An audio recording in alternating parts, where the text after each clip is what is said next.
I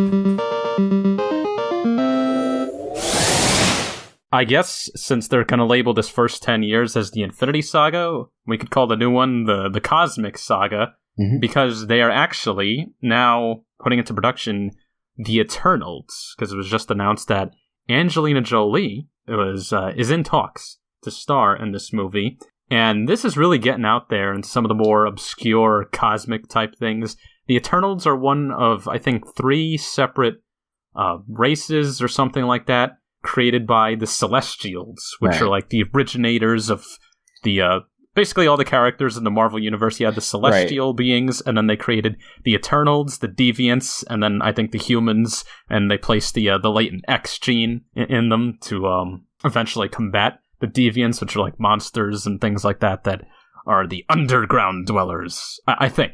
I'm really going out on a limb here because I'm not an expert on this by any means. I just kind of skimmed a few things. Yeah, honestly, that's about the extent I knew. I knew they had some direct connection to the Celestials. From what I could tell, they're sort of like the Marvel equivalent of the New Gods.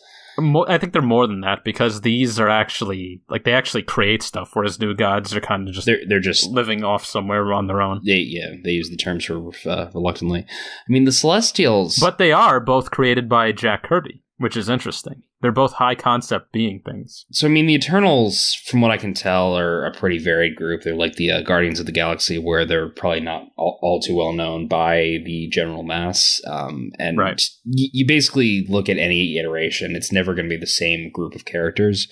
So we really don't know anything about this thing as of right now, aside from the fact that Angelina Jolie, who... how do you talk about Angelina Jolie? She's just, her. Obviously, people know her.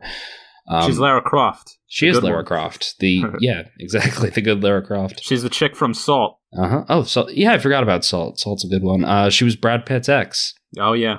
They're officially done, right? Yeah. Okay, so we have a chance. I feel like that's the one relationship people actually thought would last, but... Yeah, I mean, they were together a while. It's longer than the shelf life of most Hollywood movies. The one relationship that didn't last that I'm shocked about was Anna Faris and Chris Pratt. Yeah, that is strange. That seemed like one that would last. Like, Chris Pratt genuinely seems like the most likable guy on the planet, and I mean, even Anna Faris just seems like the kind of person who'd be up for anything. Like, she seems like the kind of person who would never, like, be able to go through a relationship end like that. Who knows what kind of things happen when you're on the road in, like, a major franchise? Yeah, no, it's a good question. It's like being a rock star, like, right? Yeah, I mean, I've seen, like, you'd be shocked how many, like, older musicians there are that have actually held up those relationships.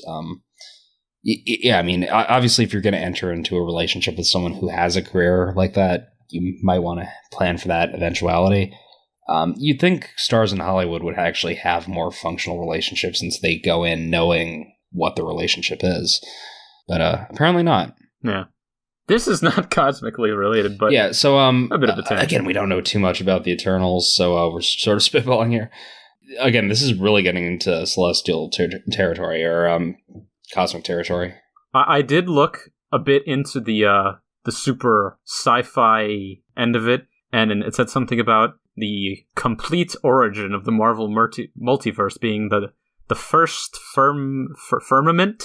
Yeah, the first firmament was the very first original cosmos from which all others stemmed. So out of him, it decided to create, and then you had the second cosmos, and then you eventually had the entity known as Eternity, which is the embodiment of, I think, the Marvel universe, multiverse, who knows? Yeah. But anyway, one of those things eventually created the Celestials, which created the Eternals, and I think the Deviants will be the villains of the Eternals movie starring Angelina Jolie. That's all I know.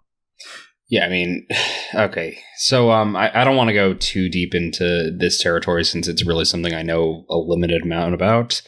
Yeah, that's about it. I will say, like, this is really getting to, like, the crux of, I'd call it the Silver Age Marvel. I think, when's the original Infinity Saga? That's tail end of Silver Age, right? Bronze Age, I guess? Bronze, maybe, yeah. Yeah, I mean, so... I don't know. That's maybe at the very early end of modern. So I know it was like the late 70s that the Celestials and the Eternals sort of came to be. We've seen some hints of the Celestials so far. I guess the most notable example is in Guardians of the Galaxy. Volume 2, specifically, we see Ego, who is, I guess, technically a Celestial in this timeline. Oh yeah, Thanos is actually classified as an Eternal, but he had a mutation. Oh. So I guess that makes him a deviant? Yeah, maybe. I don't know.